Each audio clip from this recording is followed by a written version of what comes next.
और मैं हमेशा कहता हूँ कि भारत को कि पहले इस तरह के पायलट पैदा करो, फिर पाकिस्तान से लड़ाई के बारे में सोचो। मैं चैलेंज करता हूं पाकिस्तान की आर्मी को, पाकिस्तान की सरकार को, पाकिस्तान के हर उस थिंक टैंक को जो अभिनंदन जी को छोड़ने के लिए ये कहता है कि हमने बड़ा दिल दिखाया। वहां पे तो डर था और वो डर आपके स्टेटमेंट से प्रूव हुआ। इंडिया इतना आगे निकल गया है, हम लोग इतना पीछे रह गए और आप ये देखें कि हमारी कोई वैल्यू नहीं है। बाहर हम जाते हैं, कोई वैल्यू नहीं है।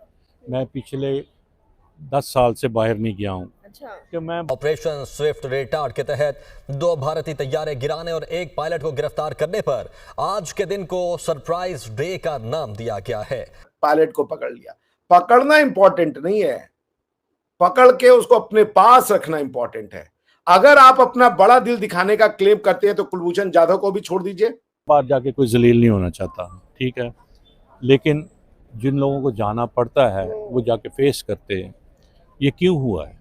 इसलिए हुआ है कि हम अपनी रिस्पेक्ट खुद ही नहीं कर रहे। कि उन्होंने किन अल्फाज में बताया कि जी कितना प्रोफेशनल बिहेवियर था पाकिस्तानी फौज का, और बड़े इम्प्रेस होकर वो यहाँ से गए, चाय से भी और हमारे बिहेवियर से, मेहमान नवाजी से। तो अगर जो लोग ये कहते हैं कि हमने अभिनंदन को छोड़ के बड़ा दिल दिखाया, मैं तब मानूंगा कि पाकिस्तान बड़े दिल वाला है अगर वो कुलभूषण जाधव जी को छोड़ दे, उनके घर वालों से मिला दे। और ये 27 फरवरी 2019 तारीख का वो दिन जब पाक फजाइया के शाहीनों ने दुश्मन को मुंह तोड़ जवाब देकर दुनिया को ये बता दिया कि मुमलिकत खुदादाद के दिफा के लिए हम हमा वक्त तैयार हैं। लेकिन हम भी पाकिस्तानी है ना, नाम पाकिस्तान का आता है। और अभी ये बात जो भिखारी वाली है या हमें डिग्रेड करने वाली है, ये अमेरिका, इंडिया या बड़ी ताकतें नहीं कहती, बल्कि ये बात अब सऊदी, दुबई और ईरान मुस्लिम ममालिक कहना शुरू हो गए। जय हिंद दोस्तों, लेटेस्ट न्यूज पर इंडिया में आपका स्वागत है। दोस्तों, भारतीय वायुसेना के विंग कमांडर रहे अभिनंदन वर्धमान को आज भी पाकिस्तान में याद किया जाता है। अभिनंदन को वीर चक्र से नवाजा गया था क्योंकि बालाकोट एयर स्ट्राइक के बाद उन्होंने एक पाकिस्तानी F-16 फाइटर जेट को अपने MiG-21 लड़ाकू विमान से मार गिरा था, लेकिन इस दौरान उनका जेट भी क्षतिग्रस्त हो गया था। वो दुश्मन की जमीन पर गिर पड़े थे। पाकिस्तानी सेना ने उन्हें पकड़ लिया था।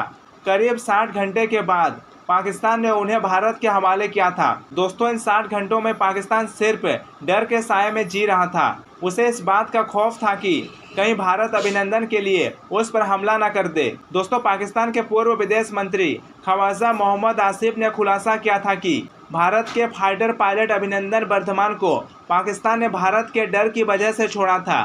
ख्वाजा मोहम्मद आसिफ ने यह बात पाकिस्तान के संसद में पिछले साल अक्टूबर के महीने में कही थी। दोस्तों, उन्होंने कहा था कि अभिनंदन को छोड़कर पाकिस्तान भारत और दुनिया को खुश करना चाहता था। दोस्तों, 60 घंटे के अंदर अभिनंदन को पाकिस्तान ने भारत को सौंप दिया था।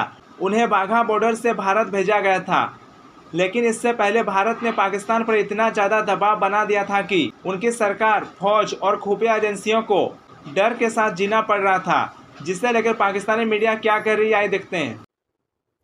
तो पुलवामा का बदला लेने के लिए मोदी जी ने जो सर्जिकल स्ट्राइक की थी बालाकोट में, जो पाकिस्तान के ऊपर बकायदा फाइटर एयरक्राफ्टों ने जाकर के बम गिराया था बालाकोट के किसी इलाके में, जहां पे उनको ये सूचना प्राप्त थी कि वहां पे टेरर कैंप चल रहे हैं लश्कर ए तैयबा के और दूसरे जो जिहादी जो संस्थाएं होती हैं वो अपना काम कर रही थी। तो इसलिए वो किया गया था। उसमें अगले दिन पाकिस्तान ने उसका बदला लेने के लिए अपने F-16 को लॉन्च किया। अब वो उसके रिस्पांस में इंडिया ने अपनी जो फाइटर एयरक्राफ्ट थी उसको लॉन्च किया। किस्मत ये खराब थी कि अभिनंदन साहब का जो फाइटर था वो क्रैश हो गया और वो क्रैश होकर के POJK में जाके गिर गया। आपके द्वारा जो अनाधिकृत रूप से कब्जाया हुआ जम्मू एंड कश्मीर है वहां पे गिर गया। वहां पे उनको लोकल्स ने पकड़ा, चूंकि वो कंफ्यूज हो गए कि वो इंडिया में है या पाकिस्तान में, उनको समझ में नहीं आया, उनको पकड़ लिया गया। फिर आपके यहाँ पे एक टीवी पे चैनल चली कि हमने 2 पायलट्स को पकड़ा है और 2 पायलट जी एक मार दिया गया और एक ऐसे करके आई। अंत में वो जो दूसरा वाला पायलट है वो गायब हो गया, उसके बारे में कोई न्यूज नहीं आई। उसके बाद ये हुआ कि जी हमने पायलट को पकड़ लिया। पकड़ना इंपॉर्टेंट नहीं है, पकड़ के उसको अपने पास रखना इंपॉर्टेंट है। अगर आप अपना बड़ा दिल दिखाने का क्लेम करते हैं तो कुलभूषण जाधव को भी छोड़ दीजिए। उस बेचारे की क्या गलती है, उसको भी ICJ ने कहा है कि हम नहीं छोड़ने देंगे।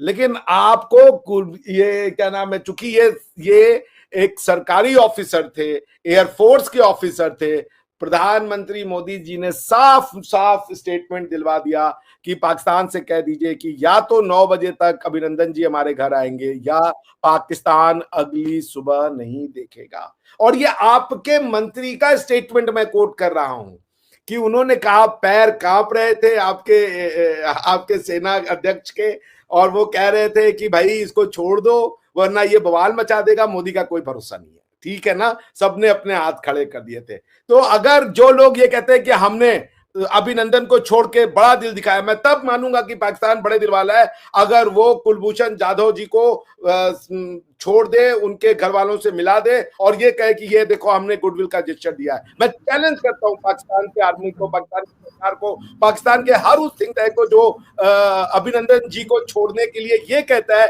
कि हमने बड़ा दिल दिखाया। वहां पे तो डर था और वो डर आपके स्टेटमेंट से प्रूव हुआ। आप कुलभूषण जाधव को छोड़ दीजिए, मैं आके कहूंगा कि हाँ पाकिस्तान का दिल बड़ा है। ये चैलेंज फेंक दिया मैंने आपकी तरफ।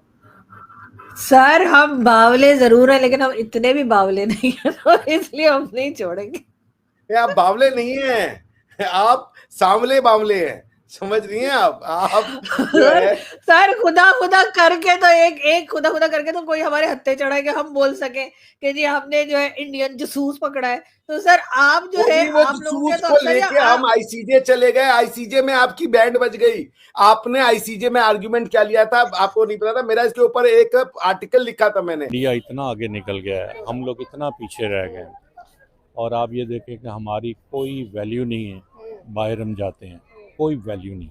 मैं पिछले 10 साल से बाहर नहीं गया हूँ। अच्छा। कि मैं बाहर जाके कोई जलील नहीं होना चाहता, ठीक है, लेकिन जिन लोगों को जाना पड़ता है वो जाके फेस करते हैं। ये क्यों हुआ है? इसलिए हुआ है कि हम अपनी रिस्पेक्ट खुद ही नहीं कर रहे। हमारी जितनी भी गवर्नमेंट्स आती हैं वो ही हमें जलील करती हैं और किसी का कसूर नहीं। आप देखें, मुझे आप जाके ये फील होता है कि हमने वाकई इंडिपेंडेंस अभी तक हासिल नहीं की। वो जो अंग्रेज़ चला गया उसकी जगह एक हमारी लोकल छोटी सी क्लास हम पे वैसे ही रूल करी, बल्कि वर्स देन दैट। उन अंग्रेज़ों में तो फिर सेंस ऑफ जस्टिस था, लेकिन हमारे अंदर तो जिस तरह हमें लोग रूल कर रहे हैं, हमारे तो हम तो वोट भी नहीं डाल सकते किसी को। तो क्या है ये? It's heart breaking. अब हम अपने बच्चों को क्या मुल्क दे के जाएंगे? ठीक है ना, क्या दे के जाएंगे? क्या देखे थे, नो डाउट। सर क्या आपको नहीं लगता जिस तरह से आपने भी बात की है कि इंडिया बहुत आगे निकल गया है, हमें आज भी ये चीज़ें नज़र आती है कि हमने 27 फरवरी मनाना है, ये 27 फरवरी को हमने लोगों को क्या टीवी न्यूज़ में, क्योंकि ज़्यादातर लोग टीवी न्यूज़ से देखते हैं। किसी चीज़ के मनाने में कोई शौक नहीं बाकी रहा। अच्छा। अब नहीं रहा, क्योंकि ये सारी फेक लगता है मुझे।